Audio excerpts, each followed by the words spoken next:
हाय बच्चों, जय हिंद। आज हम लोग इवोल्यूशन को कंटिन्यू करते हैं। तो इवोल्यूशन में हम आज पढ़ेंगे लाइफ की ओरिजिन, मतलब अर्थ पर लाइफ कैसे आया। इस बात को हमको सीखना है कि धरती पर जीवन कैसे विकसित हुआ है।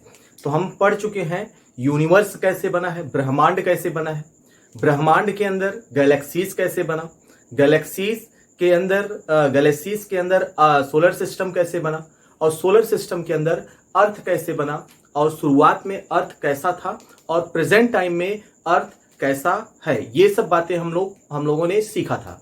तो हम जानते हैं आज से लगभग 20 बिलियन साल पहले यह ब्रह्मांड बना। ब्रह्मांड बनने के बाद उसमें कुछ समय के बाद कुछ गैसेस बने जिसको हीलियम और हाइड्रोजन कहते हैं। तो हीलियम हाइड्रोजन कंडेंस ही हुआ ग्रेविटेशन के अंडर और बन गया गैलेक्सीज। और जैसा कि हम जानते हैं ब्रह्मांड is nothing, this is the stars and space. तो हमारा ब्रह्मांड स्टार से बना है, जैसा कि आपको बताया गया था कि बहुत सारे स्टार्स इस ब्रह्मांड में प्रेजेंट हैं। फिर जैसा कि आपको बताया गया कि स्टार्स का जो समूह होता है, थोड़ा थोड़ा जो समूह होता है, उसी को हम कहते हैं गैलेक्सीज। और फिर इसके बाद गैलेक्सीज के बनने के बहुत सालों के बाद सोलर सिस्टम बना और जिसके अंदर हमारा अर्थ बना। तो जो है अर्थ, जैसा कि हम जानते हैं धरती जो है शुरुआत में यह रिड्यूसिंग था, धरती पर इन्वायरमेंट नहीं था। तो अर्ली अर्थ जो है, अर्ली अर्थ पर एटमॉस्फेयर जो था वो रिड्यूसिंग टाइप का था। बाद में यह ऑक्सीडाइजिंग या नॉन रिड्यूसिंग टाइप का हो गया। तो हम लोग शुरू करते हैं origin of life on the earth. तो हम अर्थ की बात करते हैं। तो दिस इज द अर्थ, जैसा कि हम जानते हैं तो हमारा अर्थ लगभग 4.5 बिलियन ईयर एगो ओरिजिनेट हुआ। इस ब्रह्मांड के अंदर 4.5 बिलियन ईयर एगो इस अर्थ का फॉर्मेशन हुआ। तो early earth covers with which gases, तो early earth covers with 4 gases, that is the ammonia, methane, water vapours और कार्बन डाइऑक्साइड। शुरुआती अर्थ जो था वो चारों तरफ से गैसेस से कवर्ड था। किस गैस से कवर्ड था? मीथेन से, अमोनिया से, कार्बन डाइऑक्साइड से और वाटर वेपर से। ये बड़ा इंपॉर्टेंट पॉइंट है। तो बाद में चल करके यह वाटर वेपर स्प्लिट हो गया अल्ट्रावायलेट रेज के प्रेजेंस में, जिस कारण से ऑक्सीजन बना और हाइड्रोजन बना। हाइड्रोजन स्पेस में निकल गया फिर से, और ऑक्सीजन अमोनिया और मीथेन से रिएक्ट करके कार्बन डाइऑक्साइड बना दिया। और इस तरह से बन गया ओजोन का लेयर। जैसे ही ओजोन का लेयर निर्मित हुआ, अल्ट्रावायलेट रेज धरती पर आना बंद हुए और तुरंत एटमॉस्फेयर बनना शुरू हुआ। तो ओजोन लेयर में जो वाटर वेपर था वो कंडेंस होकर के धरती पर गिरता था, मतलब जो है अर्थ पर फॉल करता था वाटर ड्रॉप के फॉर्म में, बड़े बड़े ड्रॉप के फॉर्म में। इस तरह से धरती के ऊपर बन गया ओशन, मतलब सागर बन गया, पानी आ गया। और इस तरह से जो है धरती पर जल कैसे आया है ये हम लोग अलग से वीडियो में जान चुके हैं। तो अब हम इस बात करते हैं इस अर्थ पर जो है लाइफ कैसे आया, मतलब इस अर्थ पर जीवन का विकास कैसे हुआ, जीवन कैसे आया। जैसा कि हम जानते हैं कि जल ही जीवन है, मतलब पानी से ही जीवन आया होगा। तो कैसे आया है हम देखते हैं। तो अर्ली अर्थ पे एटमॉस्फेयर की अगर हम बात करें तो अर्ली अर्थ यह रिड्यूसिंग टाइप का था, कहने मतलब फ्री फॉर्म में ऑक्सीजन नहीं था, रिड्यूसिंग टाइप का था। बाद में यह ऑक्सीडाइजिंग हुआ। तो अर्ली अर्थ रिड्यूसिंग था, कहने मतलब इस पर कोई ऑक्सीजन वगैरह नहीं था, मतलब फ्री ऑक्सीजन नहीं था। लाइटनिंग बहुत ज्यादा होता था, बिजली बहुत ज्यादा गिरती थी, मतलब और वोल्केनिक्स इरप्शंस बहुत ज्यादा होते थे, मतलब ज्वालामुखी बहुत ज्यादा फटता था। तो लेकिन बाद में जब अर्थ ठंडा हुआ, बहुत सारे इस पे चेंजेस हुए, तो अर्थ के चारों तरफ इन्वायरमेंट बना। और अब प्रेजेंट टाइम का जो अर्थ है वो ऑक्सीडाइजिंग है। इस ऑक्सीडाइजिंग अर्थ को हम कह सकते हैं यह नॉन रिड्यूसिंग अर्थ है। तो अर्ली एटमॉस्फेयर के अर्थ को ऑक्सीडाइजिंग एटमॉस्फेयर में कौन कन्वर्ट किया? तो फोटोट्रॉप। तो ऑटोफोटोट्रॉपिक जो ऑर्गेनिज्म है जिसको हम कह सकते हैं साइनोबैक्टीरिया। तो बैक्टीरिया जब आए इस धरती पर, जब साइनोबैक्टीरिया आए तब ऑक्सीजन भी आया, क्योंकि साइनोबैक्टीरिया यह फोटोसिंथेसिस करता था। फोटोसिंथेसिस, और कैसा फोटोसिंथेसिस? तो यह ऑक्सीजेनिक फोटोसिंथेसिस करता था। तो फोटोसिंथेसिस की अगर हम बात करते हैं तो फोटोसिंथेसिस भी दो तरह का होता है। एक ऑक्सीजेनिक फोटोसिंथेसिस होता है और दूसरा एन ऑक्सीजेनिक फोटोसिंथेसिस होता है। कहने का मतलब जब फोटोसिंथेसिस के दौरान ऑक्सीजन रिलीज किया जाए तो उसको हम ऑक्सीजेनिक फोटोसिंथेसिस कहते हैं, और जब फोटोसिंथेसिस में ऑक्सीजन रिलीज नहीं होता है ऐसे फोटोसिंथेसिस को हम एन ऑक्सीजेनिक फोटोसिंथेसिस के नाम से जानते हैं। तो इस तरह से साइनोबैक्टीरिया अर्थ के रिड्यूसिंग एटमॉस्फेयर को ऑक्सीडाइजिंग एटमॉस्फेयर में कन्वर्ट कर दिया, क्योंकि ये फोटोसिंथेसिस किया, ऑक्सीजन आया और इस तरह से अर्ली एटमॉस्फेयर रिड्यूसिंग जो था वो ऑक्सीडाइजिंग एटमॉस्फेयर में कन्वर्ट कर दिया। यहां पे क्वेश्चन पूछा जाता है, कहता है कि कौन सा ऑर्गेनिज्म रिड्यूसिंग एटमॉस्फेयर को ऑक्सीडाइजिंग एटमॉस्फेयर में कन्वर्ट किया। तो कौन सा ऑर्गेनिज्म है? ऑटोट्रॉपिक ऑर्गेनिज्म, मतलब ऑटोफोटोट्रॉपिक ऑर्गेनिज्म या फोटो ऑटोट्रॉपिक ऑर्गेनिज्म, तो जिसका नाम है साइनोबैक्टीरिया। तो यही वो ऑर्गेनिज्म है जो धरती पर ऑक्सीजन को लेके आया।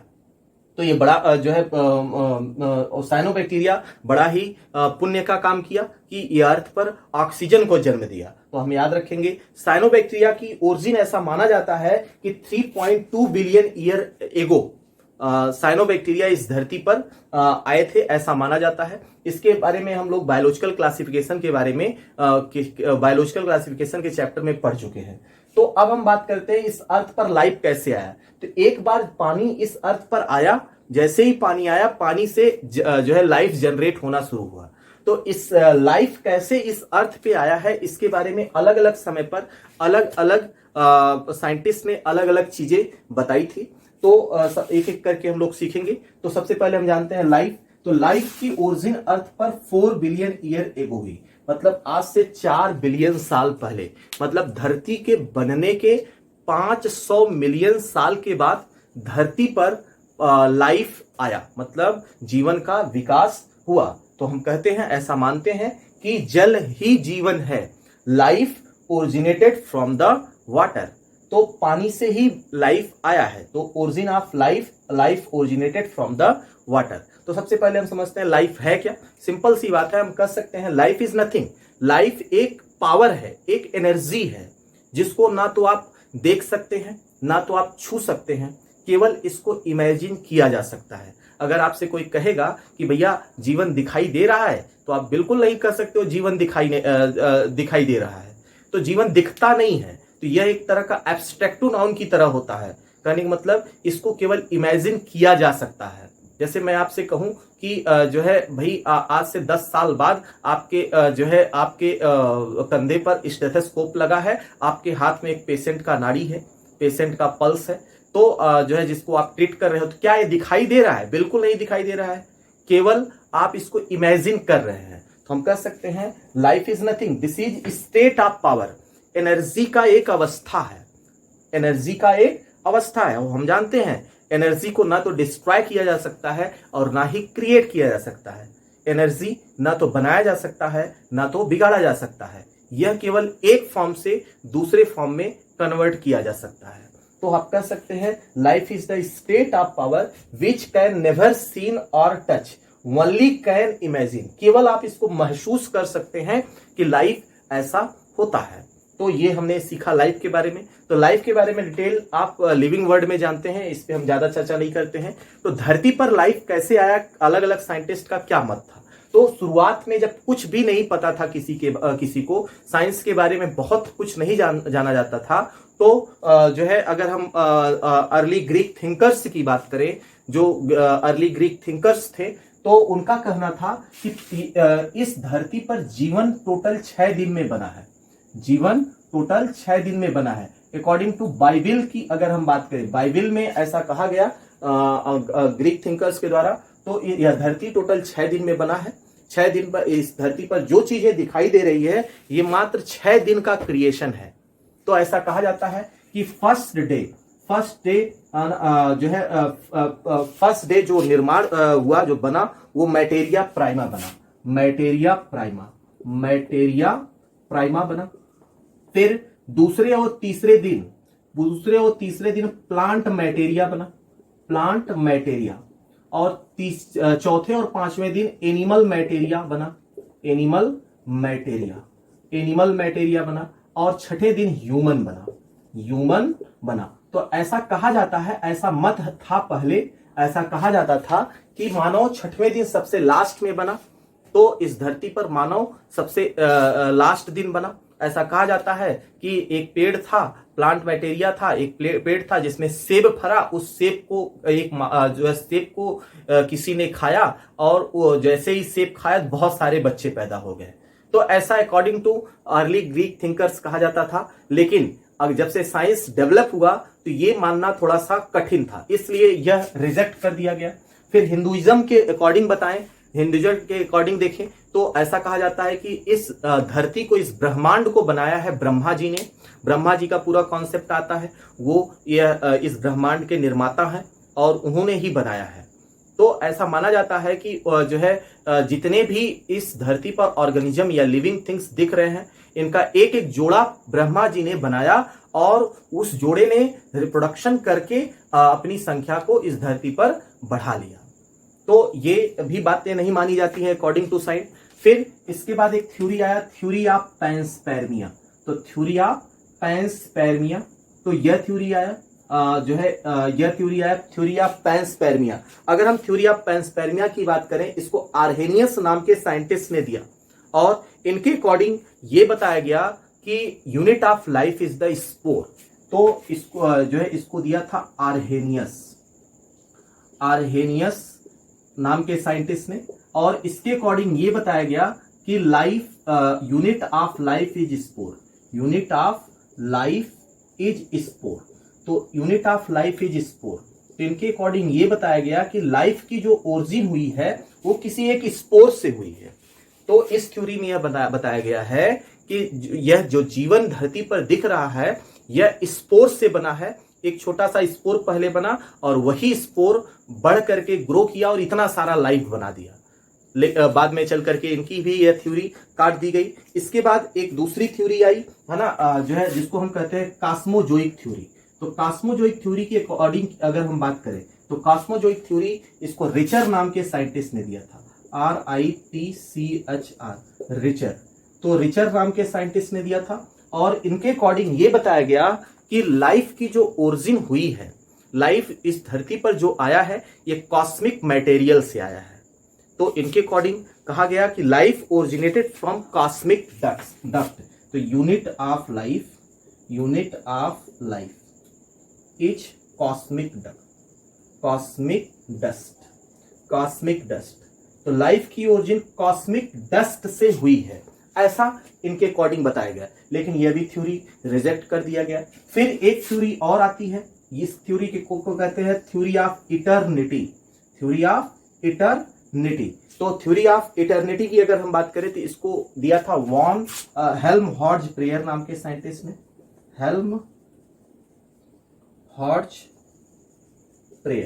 तो हेल्महोल्ट्ज प्रेयर नाम के साइंटिस्ट ने इस थ्योरी को दिया था और इस थ्योरी के अकॉर्डिंग ये बताया गया life is the eternal, life की ओरिजिन इटर्नल है। मतलब यह स्टडी स्टेट थ्योरी की बात करता है, स्टडी स्टेट।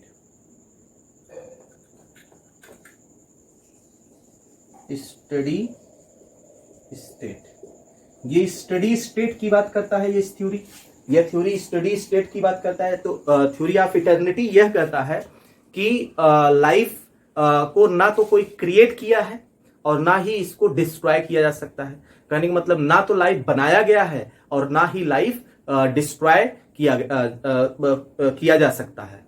तो इस थ्योरी के अकॉर्डिंग, थ्योरी ऑफ इटर्निटी के अकॉर्डिंग ये बात बताई गई कि प्रेजेंट टाइम पर इस अर्थ पर जितने भी ऑर्गेनिज्म दिख रहे हैं ये पहले भी थे, ऐसे ही पहले भी थे और इन फ्यूचर भी, भविष्य में भी ऐसे ही रहेंगे। तो यह भी थ्योरी काट दी गई।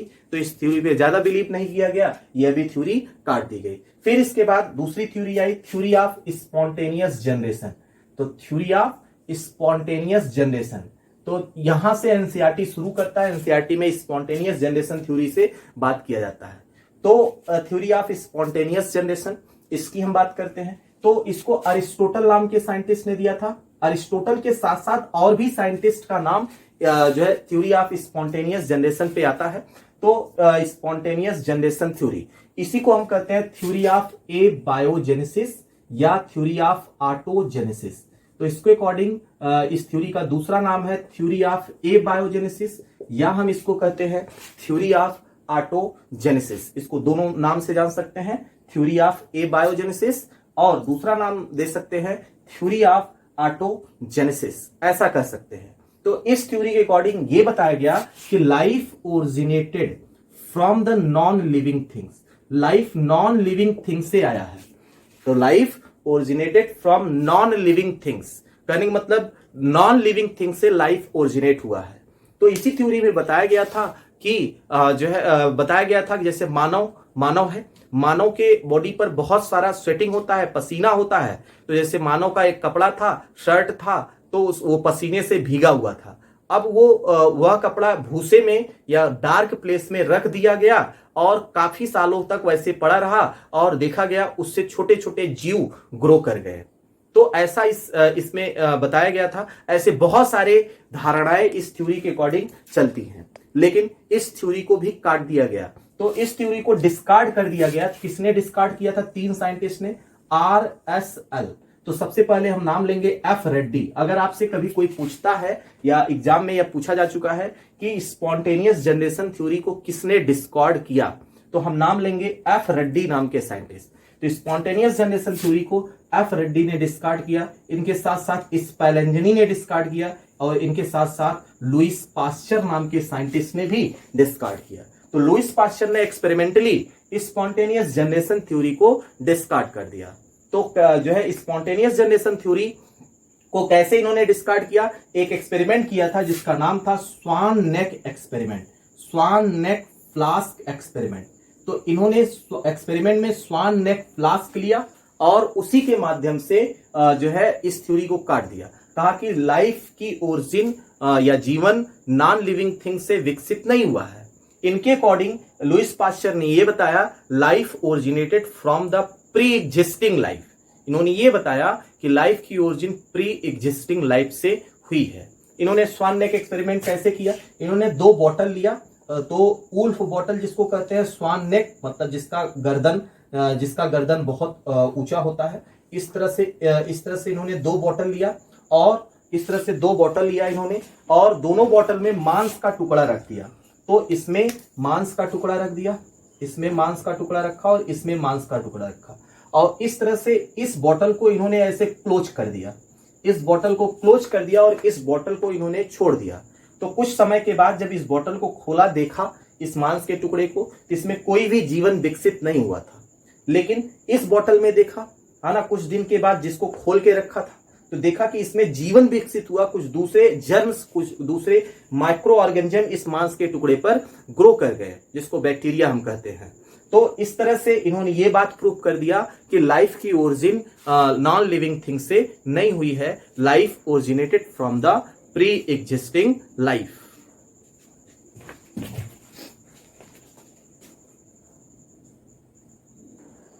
तो अब हम दूसरा टॉपिक इस पे देखेंगे, थ्योरी ऑफ बायोजेनेसिस। तो अब जैसा कि हमने पढ़ लिया इस थ्योरी ऑफ स्पॉन्टेनियस जनरेशन, तो हम बात करते हैं थ्योरी ऑफ बायोजेनेसिस। इस थ्योरी के अकॉर्डिंग ये बताया गया कि लाइफ की ओरिजिन नॉन लिविंग थिंग से नहीं हुई है। इसके अकॉर्डिंग बताया गया लाइफ की ओरिजिन यह प्री एग्जिस्टिंग लाइफ से हुई है। कहने का मतलब life originated from the pre existing life. तो life originated from the pre existing life, कहने का मतलब पहले से मौजूद इस जो धरती पर लाइफ था उसी से यह लाइफ आया है। ये बात बताया गया थ्योरी ऑफ बायोजेनेसिस में। इस थ्योरी को सपोर्ट किया RSL मतलब एफ रेड्डी ने और स्पेलेंजनी ने और लुईस पास्चर ने। जैसा कि हम जानते हैं लुईस पास्चर ने एक्सपेरिमेंट किया था स्वान नेक फ्लास्क एक्सपेरिमेंट। तो अब जो है लेकिन कुछ दिन तक ये थ्योरी चलती रही। बाद में जब इनसे पूछा गया भैया ये जो बताओ जरा, ये प्री एग्जिस्टिंग जो लाइफ आप जिसको बोल रहे हैं, यह प्री एग्जिस्टिंग लाइफ कहां से आया? तो ये जो पहला लाइफ धरती का था ये कहां से आया? तो इसके पास जो इनके पास कोई आंसर इसका ना था। फिर इसके बाद थ्योरी फिर से मॉडिफाई हुई, जिसको हम कहते हैं केमिकल इवोल्यूशन थ्योरी या ऑर्गेनिक इवोल्यूशन थ्योरी। तो केमिकल इवोल्यूशन थ्योरी की बात करते हैं। तो केमिकल इवोल्यूशन थ्योरी को हम कहते हैं theory of primary A biogenesis. तो ये है प्राइमरी ए बायोजेनेसिस। कहने का मतलब इस थ्योरी के अकॉर्डिंग यह बताया गया कि first life originated originated from non-living,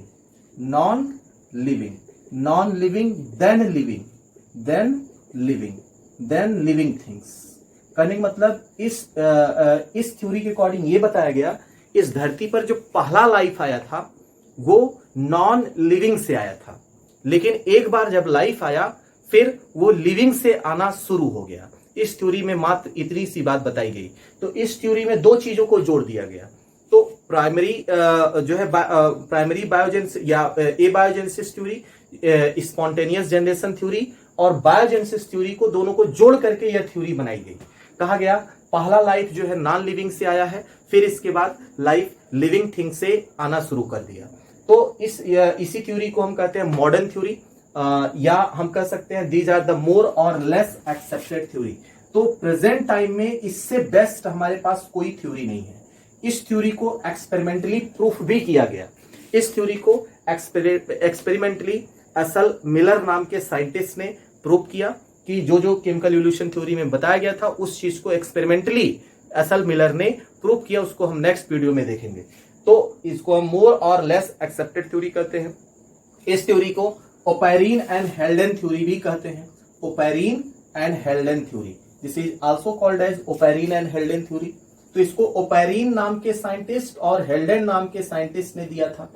Oparin और हेल्डेन दो साइंटिस्ट ने दिया था, दोनों साइंटिस्ट ने इसको बनाया था, इसलिए इसको ओपेरिन और हेल्डेन थ्योरी के नाम से जानते हैं। तो यहाँ पे क्वेश्चन पूछा जाता है कि ओपेरिन कौन है। ये एक बायोकेमिस्ट है, बायोकेमिस्ट से पढ़ाई किए हैं, बायोकेमिस्ट है। ये रसिया के रहने वाले थे और इन्होंने कॉन्सेप्ट दिया था कोअसरवेट्स का, तो जिसको बाद में सिडनी फॉक्स नाम के साइंटिस्ट ने चेंज कर दिया। इन्होंने कोअसरवेट्स के जगह पर माइक्रोस्फीयर बताया था। तो यह जो थ्योरी है प्रेजेंट टाइम पर इस कोअसरवेट्स मॉडल पर कट जाती है।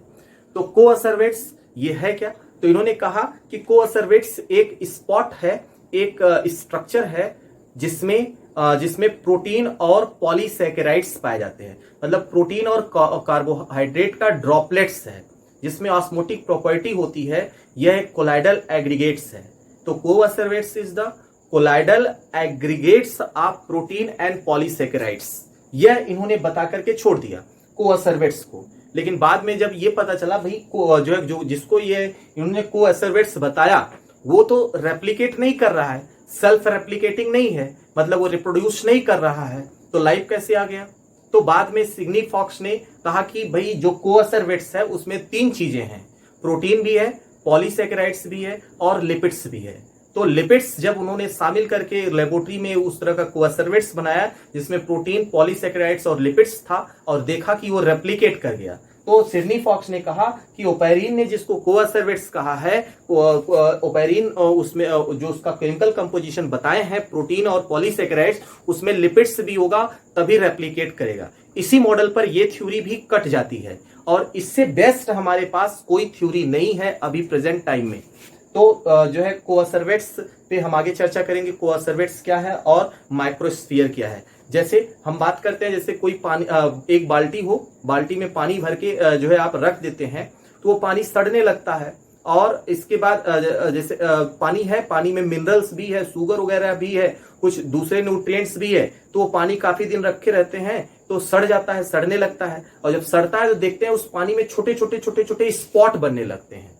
वही जो स्पॉट है वही कहलाता है कोअसरवेट्स। और इसी तरह से जो है बताया गया था कि धरती पर जब पानी आया तो धरती पे बहुत सारा मिनरल्स था, मिनरल्स उस पानी में डिसॉल्व हुआ और जब वो ठंडा हुआ पानी धीरे धीरे उसमें स्पॉट बनने लगा जिसको कोअसरवेट्स कहते हैं और उसी से एक नया लाइफ जनरेट हुआ। फिर दूसरे साइंटिस्ट हैं हेल्डेन, ये एक बायोलॉजिस्ट है, ये इंग्लैंड के रहने वाले साइंटिस्ट थे, लेकिन जो है अब ये भारत में सेटल्ड हो गए हैं। भुवनेश्वर में इन्होंने अपना आवास बनाया, मकान बनाया, वहीं पर रहते थे भुवनेश्वर में। हेल्डेन नाम के साइंटिस्ट ने इन्होंने हॉट डाइल्यूट सूप को बताया था। क्या बताया था? Hot dilute soup. इसी को प्रीबायोटिक सूप के नाम से भी जानते हैं। तो हॉट डाइल्यूट सूप या प्रीबायोटिक सूप। धरती पहले क्या था? रेड हॉट था, उस पर मिनरल्स भी थे, ओर्स थे, मिनरल्स थे। तो जब पानी उस पर पड़ा धरती पर, जब पानी कलेक्ट हुआ गड्ढों में, तो मिनरल्स उस पानी में डिसॉल्व होने लगे और एक गर्म बुलबुला, मतलब एक गर्म पानी बना जो बुलबुला के समान था। तो वो जो नमकीन था उसी को हॉट डाइल्यूट सूप बोलते हैं। जैसे आप अगर पानी लो, जैसे आप सूप वगैरह तैयार करते हैं, सूप बनाते हैं, सूप का मटेरियल पानी में, गर्म पानी में जब डालते हैं तो एक चिपचिपादार जो है लिक्विड तैयार होता है जिसको सूप कहते हैं। उसी तरह से शुरुआत पर जब अर्थ में पानी आया था तो उसी तरह से कुछ बना था जिसको नाम दिया गया हॉट डाइल्यूट सूप। तो हॉट डाइल्यूट सूप हेल्डेन ने दिया और कोअसर्वेट्स ना ओपेरिन नाम के साइंटिस्ट ने दिया। ये दोनों बातें हम लोग याद रखेंगे। तो अब हम देखते हैं कैसे जो है केमिकल इवोल्यूशन थ्योरी में क्या चीजें बताई गई थी। यह बताया गया कि जैसे शुरुआत में क्या था, कुछ गैसेस बने, जैसे हाइड्रोजन था, कार्बन था, नाइट्रोजन था। तो इनका एटॉमिक फॉर्म बना, फिर मॉलिक्यूलर फॉर्म बना। तो हाइड्रोजन, कार्बन और नाइट्रोजन, फिर ये जब आपस में ये सब दुर्घटनाएं कहाँ हो रही है? पानी के अंदर ही हो रही है। ये सब के सब पानी में के अंदर हो रही है। तो क्या बहुत सारे मिनरल्स जमीन में पड़े हैं, कार्बन वगैरह बहुत सारे मिनरल्स हैं। तो पानी आया तो इन मिनरल्स को अपने में घोल लिया। अब जब घोल लिया तो इनके बीच रिएक्शन होना शुरू हुआ तो बन गया अनसैचुरेटेड हाइड्रोकार्बन, जैसे एसिटाइलिन बन गया। तो अनसैचुरेटेड हाइड्रोकार्बन बना। कुछ समय के बाद और रिएक्शन हुआ, कुछ और रिएक्शन हुआ, ये सब घटनाएं पानी के अंदर हो रही हैं। तो क्या बन गया? अल्कोहल बन गया, एल्डिहाइड बन गया। क्या बना? अल्कोहल बना और एल्डिहाइड बन गया। और फिर इसके बाद अभी भी ये पानी के अंदर हो रहा है, पानी के अंदर, और अल्ट्रावायलेट रेज आ गया, यूवी रेडिएशन, यूवी रेज कुछ मात्रा में धरती पर आया। ठीक, पानी और पहले से ही मौजूद था। अब इनके बीच रिएक्ट हो गया तो अमीनो एसिड, सुगर और नाइट्रोजनस बेस बन गया। क्या बन गया? अमीनो एसिड बन गया, सुगर बन गया और नाइट्रोजनस बेस। मतलब ये सिंपल फॉर्म बने, amino acid, simple sugar, monosaccharides बन गया, और नाइट्रोजनस बेस जैसे प्यूरिन बेस हो गया, पायरिमिडीन बेस हो गया, मतलब एडेनिन बन गया, ग्वानिन बन गया, साइटोसिन बन गया, यूरेसिल बन गया, थायमिन बन गया। इस तरह से नाइट्रोजनस बेस का फॉर्मेशन हो गया। और फिर इसके बाद क्या हुआ? इलेक्ट्रिक डिस्चार्ज हुआ। इलेक्ट्रिक डिस्चार्ज मतलब लाइटनिंग हुआ, लाइटनिंग और थंडरिंग हुआ। पानी मौजूद ही था तो क्या था? ये अमीनो एसिड पॉलीमराइज कर गया, मतलब पॉलीमराइजेशन हुआ। पॉलीमराइजेशन, तो पॉलीमराइज हुआ, अमीनो एसिड से प्रोटीन बन गया, अमीनो एसिड से प्रोटीन, इसका कॉम्प्लेक्स यूनिट बन गया। सुगर के सिंपलेस्ट फॉर्म से कॉम्प्लेक्स फॉर्म मतलब पॉलीसैकेराइड्स बन गया, मोनोसैकेराइड से पॉलीसैकेराइड्स, और नाइट्रोजनस बेस आप जुड़ करके न्यूक्लियोटाइड्स बना दिए। क्या बना दिए? न्यूक्लियोटाइड्स। सुगर और nitrogenous base, sugar, nitrogenous base और फास्फेट मिलकर के न्यूक्लियोटाइड्स का निर्माण कर दिया। और इस तरह से जब ये बना, इसके बाद बन गया न्यूक्लिक एसिड, जिसको हम आरएनए कहते हैं या डीएनए कहते हैं। न्यूक्लिक एसिड का फॉर्मेशन हो गया। अभी भी लाइफ नॉन लिविंग फॉर्म में चल रहा है। ये सब देखो नॉन लिविंग थिंग्स हैं, इसीलिए कहा गया पहला लाइफ जो जनरेट हुआ है वो नॉन लिविंग से जनरेट हुआ है। तो अब पहला न्यूक्लिक एसिड बन गया, जिसको हम नेकेड जो है वायरस भी कहते हैं, या प्रो वायरस कहते हैं, या नेकेड वायरस कहते हैं। तो इसको हम नेकेड वायरस या प्रो वायरस के नाम से जानते हैं। तो नेकेड वायरस या हम इसको प्रो वायरस के नाम से जानते हैं। तो इस तरह से नेकेड वायरस या प्रो वायरस बना। फिर इसके बाद जब जैसे ही न्यूक्लिक एसिड बना, मतलब डीएनए, आरएनए या न्यूक्लिक एसिड बना या प्रो वायरस बना, अब यहीं से बनता है कोअसर्वेट्स, मतलब पॉलीसैकेराइड्स और प्रोटीन आपस में मिल करके कोअसर्वेट्स बना दिए। तो कोअसर्वेट्स क्या है? तो यह आप कह सकते हो these are the colloidal aggregates. Coacervates is the colloidal aggregates. तो हम कह सकते हैं यह एक कोलाइडल एग्रीगेट्स है। Colloidal aggregates of protein and polysaccharides. Protein और पॉलीसैकेराइड्स का यह एक कोलाइडल एग्रीगेट्स है। प्रोटीन और पॉलीसैकेराइड्स का एक कोलाइडल एग्रीगेट्स है। तो कोअसर्वेट्स में ऑस्मोटिक प्रॉपर्टी होती है। तो कोअसर्वेट्स एक तरह का सेल है जो जिसके वाल में प्रोटीन और क्या पाया गया? प्रोटीन और पॉलीसैकेराइड्स पाया गया। तो प्रोटीन और पॉलीसैकेराइड्स होगा तो ये कोअसर्वेट्स रेप्लिकेट नहीं कर पाएगा। रेप्लिकेट करने के लिए लिपिड्स चाहिए। तो यहीं पर सिडनी फॉक्स नाम के एक साइंटिस्ट थे, उन्होंने इसको लेबोरेटरी में कोअसर्वेट को रेप्लिकेट कराना चाहा तो रेप्लिकेट नहीं किया।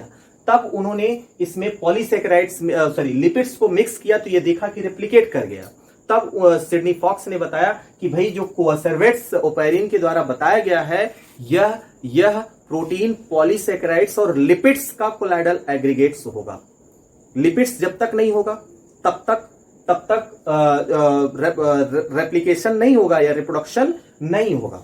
तो यहीं पर यह मॉडल कट जाता है। सिडनी फॉक्स ने इसको बताया था, यहाँ पे कोअसर्वेट्स की जगह पे माइक्रोस्फीयर होना चाहिए। अब हम बात करते हैं, ये कोअसर्वेट्स जो बने थे धरती पर, पानी आने से, पानी के सड़ने से, मिनरल उसमें मिल गया सड़ने से, तो छोटे छोटे धरती पर स्पॉट बन गए, बुल्ले बन गए, उस बुल्ले को कोअसर्वेट्स कहते हैं। और ये सारे कोअसर्वेट्स आपस में एग्रीगेट कर गए, चिपक गए, तो बन गया प्रोसेल। क्या बना? प्रोसेल, जिसको हम प्रोबायोन्ट्स कहते हैं या ई बायोन्ट्स कहते हैं। यहां तक तो बातें नॉन लिविंग थिंग्स के फॉर्म में लाइफ आया है। तो अब बन गया पहली बार जो सेल बना जिसको प्रोबायोन्ट्स कहते हैं या प्रो सेल कहते हैं या ई बायोन्ट्स कहते हैं। और इसी से बना ना बाद में चल करके इसी से बना प्रोकैरियोट्स। क्या बने? प्रोकैरियोट। जितने भी प्रोकैरियोटिक ऑर्गेनिज्म है इसी से बने। तो प्रोकैरियोट्स ये पहला ऑर्गेनिज्म है जो धरती पर सेल के फॉर्म में आया। तो प्रोकैरियोट्स में सबसे पहले जो डेवलप हुआ वो उसका नाम था कीमोहेटेरोट्रॉप। तो कीमोहेटेरोट्रॉपिक ऑर्गेनिज्म इस अर्थ पे आए। तो यहाँ पे क्वेश्चन पूछा जाता है, कहता है कि first cellular form of life on the earth is the, मतलब अर्थ पर सेलुलर फॉर्म में लाइफ सबसे पहले कौन सा आया? तो कौन सा लाइफ आया? कीमोहेटेरोट्रॉप्स। जितने भी कीमोहेटेरोट्रॉपिक ऑर्गेनिज्म है वही अर्थ पर आए हैं। इन्हीं को कहा जाता है first cellular form of the life on the earth. तो ये कैसा यूनिसेलुलर है। तो this is the unicellular form of life ना। तो फर्स्ट यूनिसेलुलर लाइफ, तो first unicellular life on the earth, earth पर पहला यूनिसेलुलर लाइफ जो आया वो कौन सा था? कीमोहेटेरोट्रॉप। फिर इसके बाद इससे और ज्यादा एडवांस बना, कीमोऑटोट्रॉप बना। कीमोऑटोट्रॉपिक ऑर्गेनिज्म इस अर्थ पर विकसित हुए। तो जैसे आप कह सकते हो जैसे आप कह सकते हो SIN, इस जो है ये एग्जांपल है, मतलब साइन, मतलब sulphur bacteria, iron bacteria, nitrogen bacteria. Sulphur bacteria, iron bacteria, nitrogen bacteria, ये कीमोऑटोट्रॉपिक बैक्टीरिया है। मतलब ये ऑटोट्रॉपिक न्यूट्रिशन करते हैं लेकिन अपना भोजन केमिकल से बनाते हैं, इनऑर्गेनिक केमिकल से बनाते हैं, इसलिए कीमोऑटोट्रॉपिक कहते हैं। अभी भी ऑक्सीजन नहीं आया। फिर इसके बाद फोटो ऑटोट्रॉपिक ऑर्गेनिज्म आया। फोटो ऑटोट्रॉपिक मतलब साइनोबैक्टीरिया आया। साइनोबैक्टीरिया आया कहने का मतलब जो फोटोसिंथेसिस करता था। तो इसमें भी पहले फोटो ऑटोट्रॉपिक में भी पहले जो है oxygenic, non oxygenic photo autotroph आए, फिर जो है ऑक्सीजनिक फोटो ऑटोट्रॉपिक आए। मतलब वो बैक्टीरिया आए जो फोटोसिंथेसिस के दौरान ऑक्सीजन नहीं रिलीज करते थे। फिर वो बैक्टीरिया आए जो फोटोसिंथेसिस के दौरान ऑक्सीजन रिलीज करते थे। तो मतलब साइनोबैक्टीरिया आया। तो अब इस तरह से ये प्रोकैरियोट्स का डेवलपमेंट हुआ। ये सब के सब यूनिसेलुलर फॉर्म में लाइफ आया। अब प्रोकैरियोट्स से यूकैरियोट्स आ गए। तो इस तरह से हमको पता चलता है कि अर्थ पर लाइफ कैसे आया है। तो हमने सीख लिया अर्थ पर लाइफ कैसे आया। तो अब इसके बाद हम लोग एक एक जो है करके इस टॉपिक को अलग अलग समझते हैं। तो इस केमिकल इवोल्यूशन थ्योरी को एसल मिलर साहब ने, एसल स्टैनले मिलर जिसको एसल मिलर कहते हैं, तो एसल मिलर ने इसको एक्सपेरिमेंटली प्रूफ किया। कैसे प्रूफ किया इस बात को हम अगले वीडियो में सीखेंगे। थैंक यू, टेक केयर, जय हिंद।